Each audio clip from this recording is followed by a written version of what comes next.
Right, game week 30 is upon us, and I think it is time to gamble. Mate, why do you take fantasy football so seriously? If you don't know the answer to that, I'm out of here.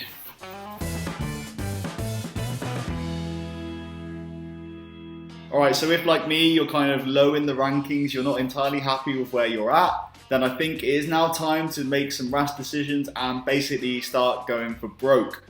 Big news in the kind of FPL world is that double game weeks have also been announced. So it might be worth planning ahead to game week 34 and game week 37. Because if you can get those players that are playing twice, then you're basically going to be getting more points. Makes sense, right? Now, if like me, you played bench boost already and failed, and played triple captain already but did okay, then it's time to kind of hide behind the sofa and worry about those people who've still got all those chips left. But no, let's look at game week 31. So just a quick look back at game week 30, I did all right. Should have captained Harry Kane. Took a hit. I know I said I wouldn't, but I had to just to field 11 players last week.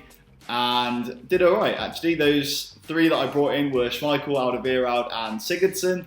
Sigurdsson I'm looking at especially for this week. So game week 31, when Swansea host Aston Villa. So yeah, looking at the fixtures, then the one that clearly stands out, Villa have been so awful all season, then it's time to look at Swansea. So I've got Williams, I've got Sigurdsson, and I'm giving Sigurdsson the armband for this week.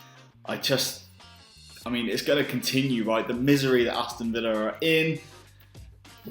There's just no hope, there's no spark about them, there's no energy, there seems to be no passion in that team. There's so much passion from the fans as well. It's just, it's sad to see, but I mean, if I can help a little bit by making Swansea players my FPL captain, and then they fail and Villa do all right, then I've done my bit at least. So yeah, that's the plan again, and see how that goes. And looking at the early kickoff, Everton, Arsenal. Now, I've not got any of these players in my team, but both of these are going to be featuring in the double game weeks, and there's even talk of Everton having a triple game week at one point.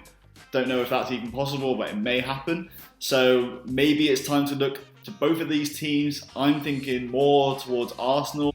In terms of predictions for Everton, Arsenal, I mean, Everton looked decent enough against Chelsea in the Cup. Lukaku is, on fire. Yeah, it's a pretty tough one to call. I'd expect maybe a score draw, I don't know. But either way, I think these two teams, see how the players do, see how they come out of the international breaks as well, and then think about bringing them in for game week 34. That's my plan anyway. Now, Chelsea-West Ham. I am going for West Ham in this game. As I say at the start of the video, it's time to gamble. I've got to take some risks if I'm going to go up the rankings. So I did have Courtois in, pretty much because of this nice run of fixtures that Chelsea have got. But if I want Payet and Antonio to both play and score, then Courtois isn't going to get a clean sheet. So I'm going to bench Courtois this week, start Schmeichel in goal, and then hope for Payet and Antonio to deliver, as they have been doing really, really well the last few weeks. Now, Palace-Leicester as well. I've been disappointed with Mahrez and Vardy the last couple of games. They've not been brilliant. But I think this one is probably the time where they're going to actually turn things around. Mahrez is going to score. Vardy's going to get back in it as well. Harry Kane has just equaled Vardy in the scoring charts. So Vardy, if he wants to continue his party, then he's going to have to get on that score sheet soon enough. So I think today's the day. I think Vardy's going to score.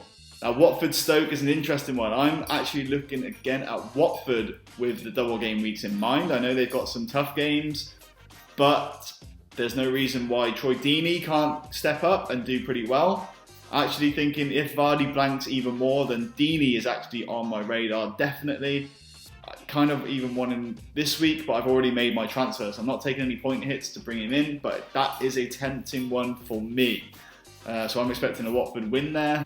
West Brom Norwich, I don't want to touch that game. I'm never bringing in any West Brom players in my team. As a Villa fan, I just can't bring myself to do it. Swansea Villa, we've already kind of touched on. Villa are so bad at the moment. I don't know where the goals are coming from. I don't know where the defensive strength is. Guzan has been making decent enough saves, but I mean, if you keep on firing the ball at him, he's going to concede at some point. Prediction-wise, Swansea win, but I want Villa to do well, of course.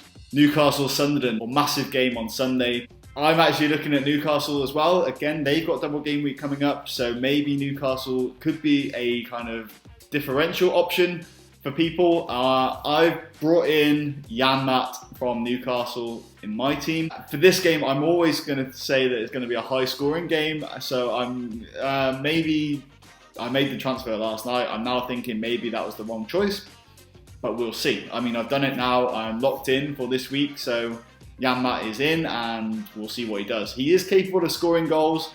I think I even had him in one of my drafts at the very start of this season, so why not? Saints-Liverpool as well is a tough one to call. Liverpool definitely on the radar in terms of double game week players. I mean, Firmino, Coutinho as well. I mean, the goal he scored in midweek was really classy. I like that finish. And if he continues that form, then he's definitely an option for FPL.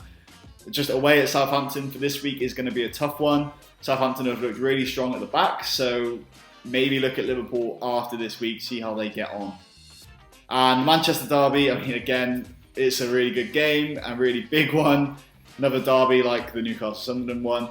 So for this, I guess, looking at City to do well. United, again, definitely on the radar because they've got double game weeks coming up. Martial, probably a viable option. Mata, maybe. He seems to have picked up a little bit. I had him for, I can't remember how many game weeks where he did absolutely nothing. So yeah, Mata is 50-50 on that. Maybe he could come good. Maybe he is going to drop in form again. But with City, I mean, you've got Aguero there. It always seems to score against United. So if you're even thinking about captaining Aguero, I think it's a very good, valid choice for this week. And the final game, Spurs v Bournemouth. I mean, Harry Kane, just non-stop goals, basically. But for me, I'm actually going to bench Dele Alli. He has been so good away from home. It's a weird one. His stats look really nice, but they only seem to go up when Spurs play it away. So with that in mind, I am going to keep Ali on the bench. I'm going to be starting the two West Ham boys. Going to go for captain Sigurdsson, Schmeichel in goal over Courtois, Jan-Matt in. Yeah, the Bournemouth boys on the bench. Mahrez stays in, Vardy stays, Kane doesn't get the armband, and Aguero's in there as well. So you'll see that my overall rank, I can't really challenge for anything overall. I mean, although the last few game weeks I have jumped up around 500,000 places, but I don't think I've got enough really to be able to then go ahead and challenge even further.